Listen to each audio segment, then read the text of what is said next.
Hi, this is Pete Geary with the Boca Voice. Welcome. And Claudio, welcome. Thank you. Is Claudio Sorrentino from Body Details. I thought it would be great to have a local entrepreneur coming on talking to us prior to the election about the impact of local businesses and local politics. Absolutely. Claudio, thank you for joining us. Thank you very much for having me. Yeah. So tell us a little bit about your business. So I run a company called Body Details. We are Southeast Florida's largest provider of laser hair and laser tattoo removal services. We now have 7 locations and an 8th on the way. And we actually were fortunate enough to recently move our corporate headquarters. I'm a native resident of Boca Raton. I love it here. I went to FAU. I graduated from that university. So we recently moved our corporate headquarters to Boca Raton in 2014. And, in Mizner Park, in right? Mizner Park, absolutely. Oh, that's great. Yeah, and we love it. It's beautiful. It's fantastic.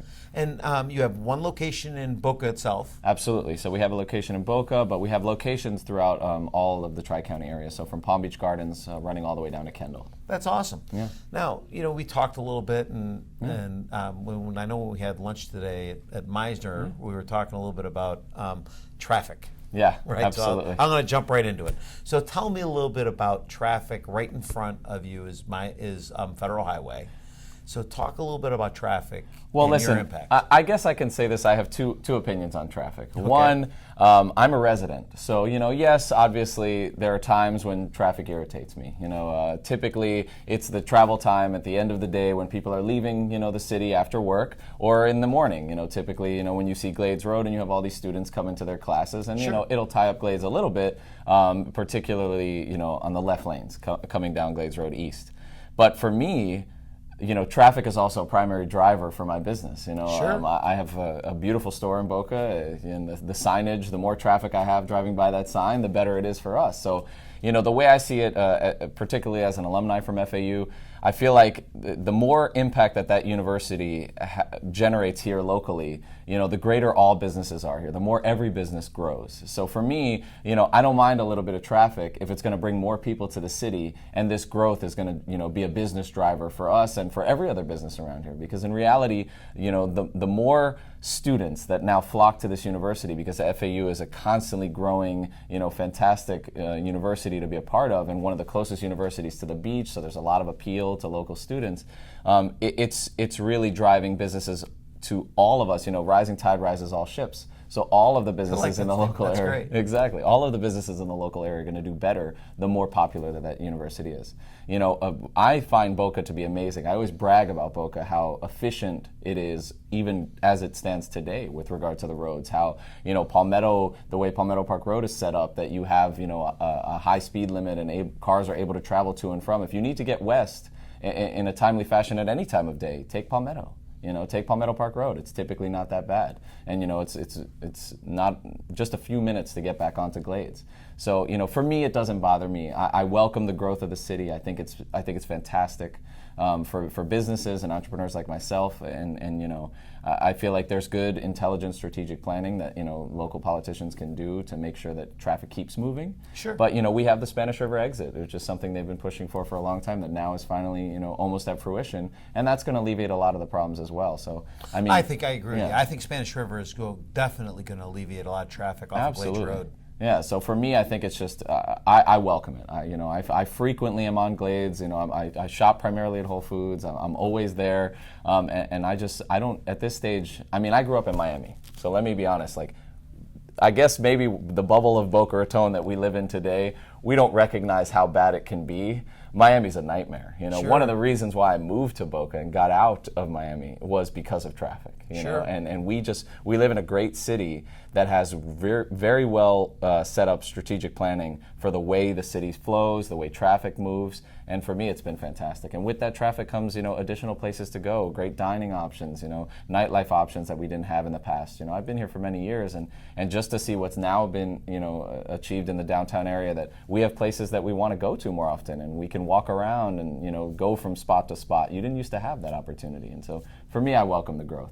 So what are some of the things that are happening in the city now that have attracted you to move into Mizner Park with your corporate headquarters? Well, for us, one of the things is Mizner's a beautiful location in the sense that you have so many options in Mizner. You have dining options that are great, you have shopping options that are great, but also it's very convenient for me and my employees to join. They're very happy to come to such a beautiful city to actually be a part of. Many of our employees commute to our location, but who doesn't want to be in Mizner? So when they arrive, it's nice for them to be able to go, and even if they brought their own lunch, to sit in the park and enjoy the lunch, and then evenings they have concert events and things like that you can actually hear, even if you're not attending the physical concert, because it's an open air stadium. Sure. So that drives a lot. It's great for my employees. Friday nights sometimes we all go out and we'll sit on the lawns and enjoy the concerts in the city. So for me, it was a great centralized location, and additionally, it's beautiful to bring investors to. One of the best things about this area is that as I grow my businesses and as I interact with more and more successful people, unfortunately, we have a lot of them who are hubbed out of Boca Raton already. Sure. It's great to be able to have that presentation that Boca provides, which is just a beautiful, well-run, very clean, very efficient, low-crime city. So when I bring investors in and say, hey, you're going to come in, we're going to meet with you, come see our corporate headquarters. This is a beautiful spot to take them to. And they love it. And then if I need to take them out and show them around the town and have a great meal with them, we have so many options that we can do that in. So they like being a part of a booming business in a booming area. And so let's talk a little bit about local government. What do you think about the way the city's run? I think the city's been doing very well under Haney. I think she's done a great job, as mayor. I think there's some improvements that have been made and continue to be made. I think the planning of the city, in terms of what they're trying to do with the parks and recreation and more walkable activities, and strategic planning for challenging areas, such as just north of Glades on Federal Highway. There's Sure. a challenging intersection that's always delayed, and I think they've put forth some good plans to fix that problem. That bottleneck just needs to change, and I think they have good plans to make that happen. So I feel like we have some good people in place that I think should remain in place, because they have the right vision for the city and where we're going. I think you can't stop progress. One of the things in my business, we are at the forefront of technology with what we offer. And, yes, you can still shave, but why would you? If you can, use a laser and never have to worry about shaving for the rest of your life and get that done and over with. And I feel like the city's going to grow whether we like it or not. As a resident here, as someone who, everyone is concerned about the traffic of growth, there's no way out of it. People want to come to Boca. It's beautiful. Everyone I talk to, even my employees, now that they come here and they visit and are driving in and out of it every day, are like, man, I need to move here. It's an amazing city. It's beautiful. I love being here. And so that's not going to change. And so you're going to need the capacity to support that. And having good, effective, intelligent growth and buildings that are coming to the downtown area to support that, I think is a great thing. I think it's just going to be an economic driver. I think, as I said, it's going to rise all ships in the local area. Sure. And people are going to have more options, more things to do, better communities with more wealth through tax dollars that allows us to do even more. So I foresee it as a great thing, and I like what I see on the horizon, if we can have the right people in office sort of pushing those things through. Are there things that you would like to see a little bit differently done? Are there anything that you would say that you would have thought are visionary things as an entrepreneur? You would have said, geez, I really would like the city to do this better? Yeah, I think the city does what it can with regard to entrepreneurs. There's certain things, I don't think it's city related. I think statewide, I think we could eliminate the rent tax that we're paying in the state of Florida, which is one of the taxes that we pay here that almost no other state pays. I think we may actually be the only one who pays that.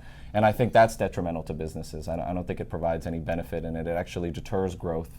And so I think that's something that could be removed.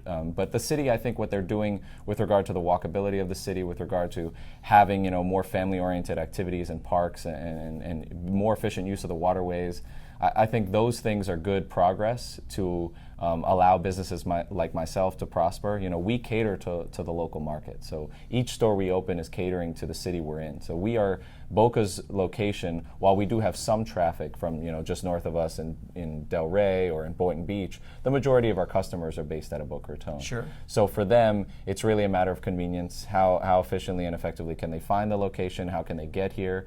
And with regard to signage, is it easy for them to find us?